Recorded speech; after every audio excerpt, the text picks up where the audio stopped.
Michael, your piece says, quote, Republicans need to get serious about the genesis of lockdowns if they want voters. Could not possibly agree with you more, but please explain. It's your article. Thanks so much, Jesse. Very glad to be here. Yeah, so, the midterms really a bit of a disappointment for the Republican Party overall across the country. A bit of an underperformance there that people didn't see coming.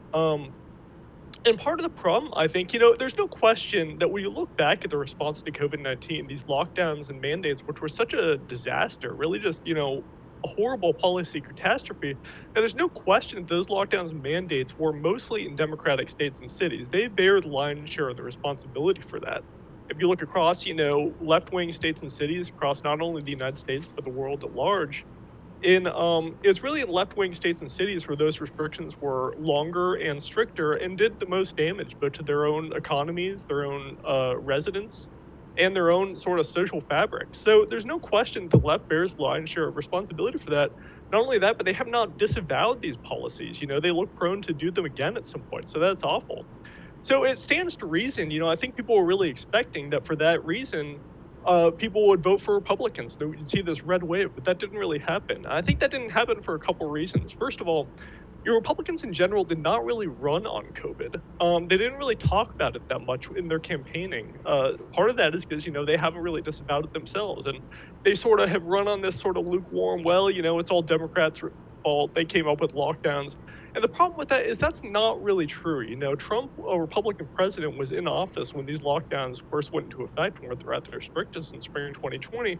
It's really a very sort of complicated story how this policy catastrophe came about. And there are a lot of sort of shady officials involved, relations with China, as I talk about in my book, Snake Oil, per your introduction.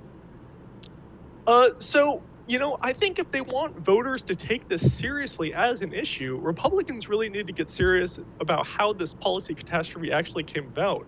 And that means, being forthcoming with the public, being honest with the voting public as just how bad the damage was. This is an absolutely horrible policy catastrophe. We have tons of excess deaths among young people, which can't be attributed to the virus. Those are attributed to lockdowns, quite frankly. Just extraordinary economic damage, not only in the United States, but among our allied nations who are depending on us to get the science right. So this is an absolutely horrible policy catastrophe. And if voters see Republicans actually taking that seriously, given that the attention it deserves, there's no question they are willing to give Republicans their support if Republicans look like they're taking it seriously themselves. And that's what we saw in Florida with Ron DeSantis outperforming there.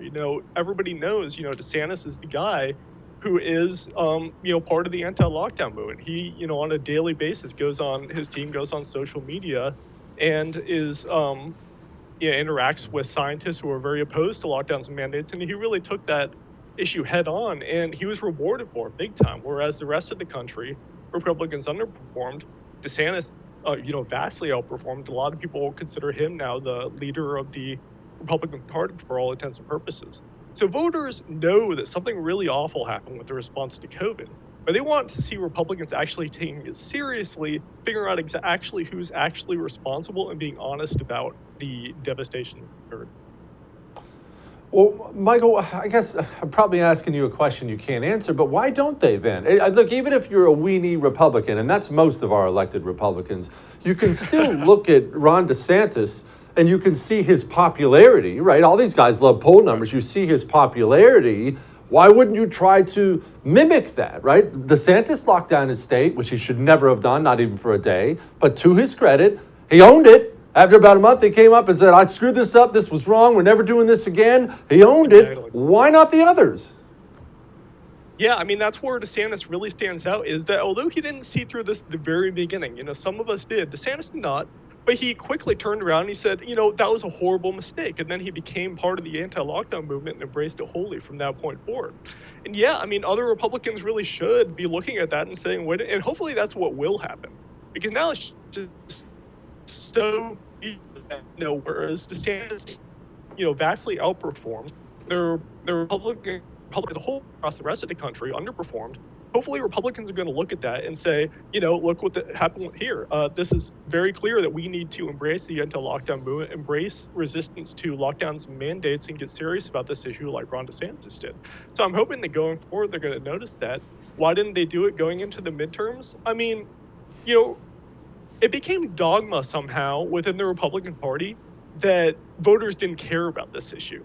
If you talk to insiders within the Republican Party, that's the response they would usually give, is that, voters just aren't really into the COVID stuff. So, we make some overtures to it, but it's not something the voters are really focused on. Somehow that's what they told themselves. And I mean, look how that worked out for them. It worked out horribly. Voters do care about the response to COVID. This is an absolutely horrible policy catastrophe. And hopefully that's the big takeaway the Republican Party takes from this, is that voters do care, and if they see a leader like Ron DeSantis taking that seriously, they will be rewarded for it. And frankly, aside from just groupthink within the Republican Party about that issue, there's also, if you go back into the story of how lockdowns actually came about, public health has a lot to answer for. There's no question that the left, in particular, Democrats, bear a lion's share of responsibility for how they governed their states and cities and did so much damage. But the problem is that the origin of lockdowns has a big national security aspect to it, that a lot of right-wing national security officials were involved in the genesis of lockdowns at the very beginning too. So the complicated answer is that the Republican Party, in some sense, is protecting some of their own bigwigs and their own officials by not getting serious about how these lockdowns and mandates actually came about in the very beginning when most of the damage was done. So there's a little bit, quite frankly, you can almost call it corruption there, and not being serious about how these policies actually came about, which is what you're going to need to do if you want to get serious. Don't miss Jesse Kelly Breaks History, The Forgotten Genocide, the first episode of a new series available now exclusively for First TV supporters. Visit the First TV app or thefirsttv.com to subscribe and start watching today.